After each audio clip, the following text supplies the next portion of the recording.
किसने कहा कि चमत्कार नहीं होते। हेलो दोस्तों, मैं उदफान यादव आप सभी के लिए एक नया वीडियो लेकर आया हूं। तो इस वीडियो में हम लोग पढ़ने वाले हैं पाचन तंत्र। देखो पाचन तंत्र कैसे होता है हमारी बॉडी के अंदर। जो ये पाचन तंत्र देखो हमने फिगर बना दिया। ये सब जो इतनी चीजें हैं इसका एक नाम दिया गया है। जैसे हर चीज का बहुत बड़ा चीज रहता है उसका एक छोटा सा नाम दिया गया है, तो इसका भी एक नाम दिया गया है। क्या? आहार नाल। आहार नाल इसको बोलते हैं। तो देखो जो आहार नाल का प्रथम भाग होता है वो मुख गुहा होता है, mouth and buckle, mouth cavities.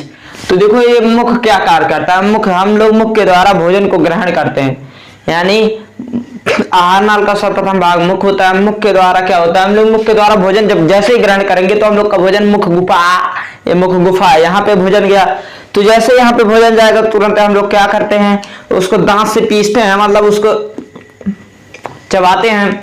और जो हमारे अंदर इसमें जीभ पाए जाते हैं, जो जीभ क्या करता है, जीभ जो होता है भोजन में लार मिक्स करता है। यहीं पे जीभ होता है, ये मुंह है, यहाँ पे जीभ होगा, वो उसमें भोजन में लार मिलाएगा, मिला। उसके बाद जैसे वो भोजन को लार मिला गया तो हमारा भोजन क्या होगा, चिपचिपा होगा, और चिपचिपा होकर ग्रास नली के माध्यम में अमाशय में आ जाएगा। अब देखो समझो ग्रास नली के बारे में थोड़ा बहुत जानकारी लेते हैं। ये एक 25 सेंटीमीटर इसकी लंबाई होती है ग्रास नली की। और ये इसमें भोजन का किसी प्रकार का पाचन नहीं होता है। इसका मेन वर्क होता है भोजन को मुख गुहा से अमाशय तक पहुंचाना, बस इसका यही पे कार्य खत्म। हटा दो ग्रास नली, अब सीधे आ जाओ अमाशय पे। अब देखो अमाशय क्या होता है। अब जब भोजन जैसे ही अमाशय में आया, अमाशय में गैस्ट्रिन नामक हार्मोन्स तुरंत निकलने लगेगा। क्या? गैस्ट्रिन नामक हार्मोन्स, गैस्ट्रिन हार्मोन्स निकलने लगेंगे।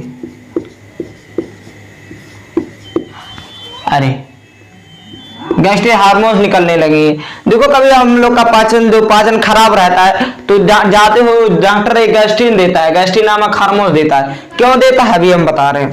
देखो गैस्ट्रिन जैसे निकलता है तो इसी अमाशय में क्या होता है, जठर ग्रंथियां पाई जाती है। जठर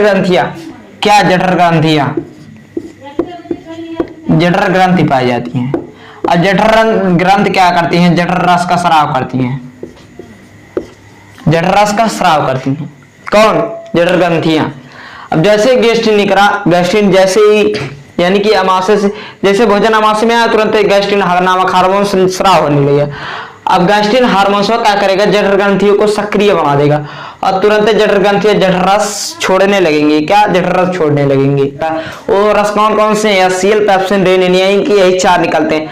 अब देखो गैस्ट्रिन जैसे पेट में गया, अमाशय में मतलब भोजन जैसे अमाशय में आया, गैस्ट्रिन निकला। जैसे मान लो आपके घर में कोई सदस्य है, वो कोई कार्य कर रहा है, बड़ा कार्य कर रहा है, तो उस घर में जितने भी और सदस्य होंगे तुरंत वो लोग क्या होंगे, सक्रिय होंगे, सुचारू रूप से उनके साथ मिलकर सहयोग कार्य करेंगे। तो वैसे ही गैस्ट्रिन है, गैस्ट्रिन जैसे निकलेगा तुरंत इन लोग को सक्रिय कर देगा। ए बाबू जा तगाड़ा वाला ले आ, सब फरवरी से जुटा रहना, घर बनना शुरू होगा कहीं। तो यहाँ पे गैस्ट्रिन वहां कहता है, ओए बाबू चल जल्दी स्राव। जठर ग्रंथिया को कहता है चल जल्दी सक्रिय हो जा, काम पे लग। तो बाबू काम पे लग जाता है, तुरंत जठर रस का स्राव करने लगता है। यानी कि जो HCl फर्स्ट जो रस होता है जठर रस, तो पहला होता है HCl हाइड्रोक्लोरिक अम्ल, दूसरा होता है पेप्सिन, और जो तीसरा होता है रेनिन। अब देखो HCl क्या करता है, HCl यानी कि हाइड्रोक्लोरिक अम्ल भोजन के कठोर कणों को गला देता है और क्या करता है, भोजन को सड़ने से बचाता है। और एक क्या इसका मेन वर्क है, और ये भोजन के साथ आए हुए जीवाणु, विषाणु, कीटाणु को इत्यादि को मारते हैं, जेम्स को नष्ट करते हैं, क्योंकि हमारे अंदर छोटे छोटे जम्स भी आ जाते हैं। अब पेप्सिन क्या करता है, पेप्सिन देखो भोज्य पदार्थों के साथ अगर प्रोटीन पर क्रिया करता है, प्रोटीन को पेप्टॉन्स अथवा पेप्टाइड्स में बदल देता है। और रेनिन क्या करता है, बच्चों में पाया जाता है। बच्चों में देखो सर्वप्रथम वो लोग छोटे छोटे होते हैं तो सबसे पहले वो लोग दूध पीते हैं, जूस, क्योंकि दूध उन लोग में रेनिन सबसे अधिक कार्य करता है, क्योंकि दूध में उपस्थित केसिन को फाड़कर अलग कर देता है। यानी कि दूध, एक क्वेश्चन यहाँ पे उठता है, दूध का रंग सफेद क्यों होता है, केसिन के कारण, समझे। तो देखो दोस्तों हमारे घर के बाहर थोड़ा एक बच्चा है, उसकी आवाज इसमें आ रही होगी, तो आप लोग थोड़ा क्या बताएं, बहुत दिक्कत हो रही है हमको भी पढ़ाने में, लेकिन मना भी नहीं करते, जानते हो। तो चलो आप लोग समझो, देखो चैं पैसे ला रहे थे, वीडियो भी सही बन नहीं पाता है, इसलिए मैं काफ़ी सक्सेसफुल नहीं हो पा रहा हूँ, काफ़ी दिनों से वीडियो बना रहा हूँ। तो चलिए आप लोग को समझाते हैं, नहीं तो इसी में वजह घर की सब चीज़ें हैं मामले।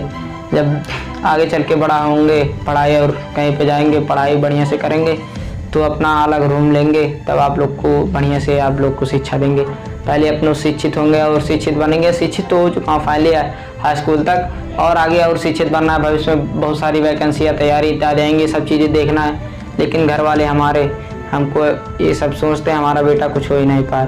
तो चलिए समझिए भाई, हर चीज़ होता है मेहनत। अगर मेहनत कर रहे हो तुम, एक दिन जरूर सफलता आप लोग को मिलेगी, क्योंकि मेहनत में दम होता है, मेहनत में दम होता है। वो आपका फल जरूर मिलेगा, कहीं वो जाएगा नहीं। क्योंकि आप जब मेहनत करोगे ना तो उसका परिणाम आप लोग को आगे मिलेगा। अब कह रहे हो आप मेहनत भी कर रहे हो तो फोन तो ये ऐसा नहीं होता है। आप लोगों को अगर एक सफल नागरिक बनना है तो आप लोग मेहनत करिए। तो गाइज आप लोग का जैसा मैं हूँ, मैं भी मेहनत कर रहा हूँ, हो सकता है भविष्य में आपको हमको आगे सफलताएं मिल जाए। तो चलिए आप लोग को देखते हैं। रेने अभी इसके बाद भोजन अमाशय में 4 से 5 घंटा तक रहता है। उसके बाद भोजन पाचन के लिए, यानी कि जो सी आकार की संरचना है ना, इसको बोलते हैं ग्रहणी। ग्रहणी में जैसे भोजन गया, ग्रहणी ये ग्रहणी ग्रहणी में जैसे भोजन आया तुरंत यहाँ आकृति, इसको बोलते हैं लीवर। क्या है ये? लीवर है। देखो लीवर, यकृत में जैसे वो यहाँ से पित्तरस का स्राव होने लगता है।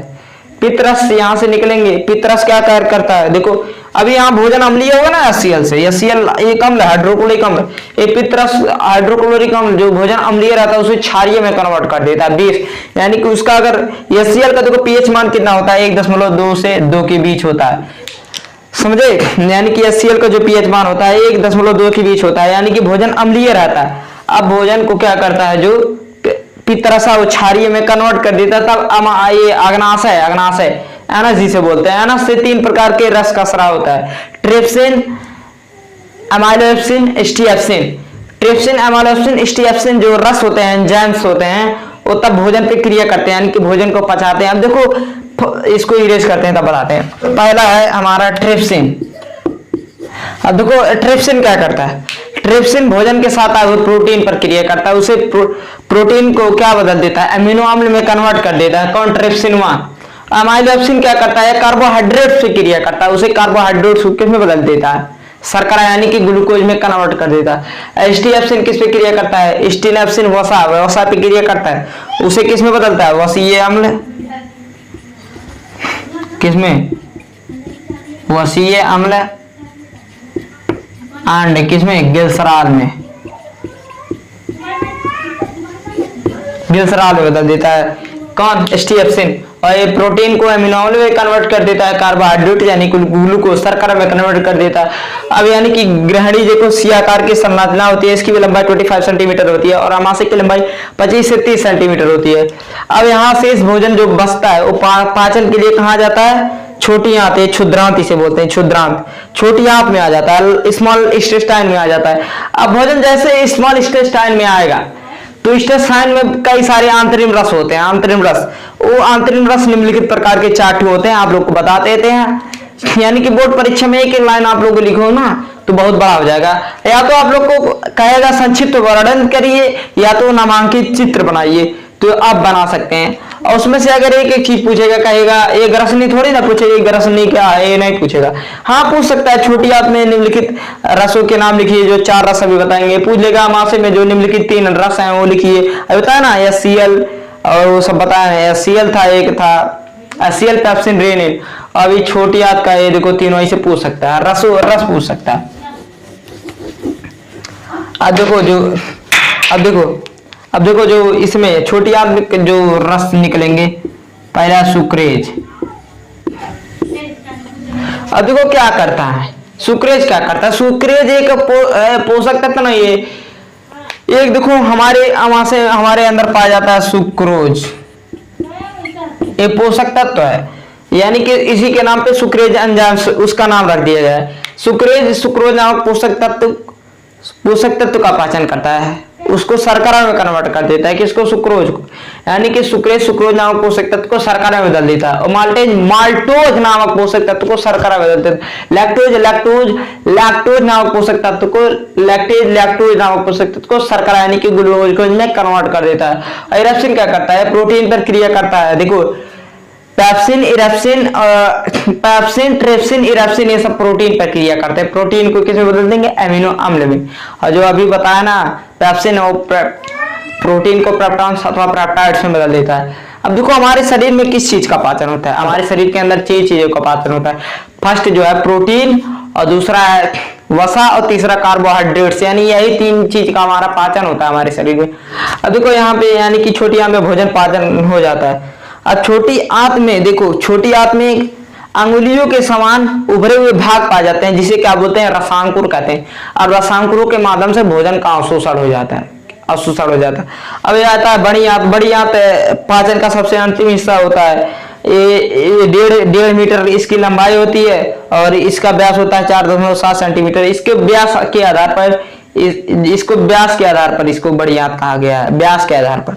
छोटी आंत तो बड़ी आंत से भी बड़ी है, क्या कह सकते हो, छोटी आंत बड़ी आंत से भी बड़ी है। इसकी लंबाई होती है 6 मीटर, 5 से 6 मीटर होती है। यहाँ से रख दोगे वो वहां तक चला जाएगा। पेट में से घौंचिया लेता है, ये छोटी आंत है। अब यहाँ पे यानी कि इसका पाचन हो गया। अब ये होता है मलाशय। मलाशय जानते हो, यहाँ पे सब मल वल का कलेक्ट होता है और गुदा नाल के द्वारा बाहर हो जाता है। अब ये जो अपेंडिक्स यानी कि जहाँ दोनों टकराती हैं, इसे वो क्या बोलते हैं, कृमि रूप परिशेष का बोलते हैं। अब खत्म हो गया, अब पाचन स्वाहा हो गया, खत्म हो गया। एकदम आसान था, अपनी लैंग्वेज आप लोग समझ जाओ। मुख के द्वारा भोजन मुख गुहा में आया। मुख गुहा में जीव दांत पाए जाते हैं जो भोजन को कचरते हैं, कूटते हैं, पीसते हैं, लार मिलाते हैं, तब वो शर्करा होता है। तब ग्रासनली के माध्यम से अमाशय में आ जाता है। ग्रासनली में भोजन का पाचन है होता है। अमाशय में 3 प्रकार के एंजाइम्स पाए जाते हैं। सब एकदम सिंपल तो है यार। अगर आप लोग को प्रॉब्लम हो तो प्लीज कमेंट में बताइए। अब इसके बाद हम नेक्स्ट वीडियो लेकर आप लोग के बीच जल्द ही जल्द प्रेजेंट होने वाले हैं। तो होप कि आप सभी को ये पसंद आया है। जो पसंद आए प्लीज चैनल को सब्सक्राइब कर देना और लाइक करना ना भूलना। तो मिलते हैं एक और ऐसे वीडियो के साथ, तब तक लिए बाय।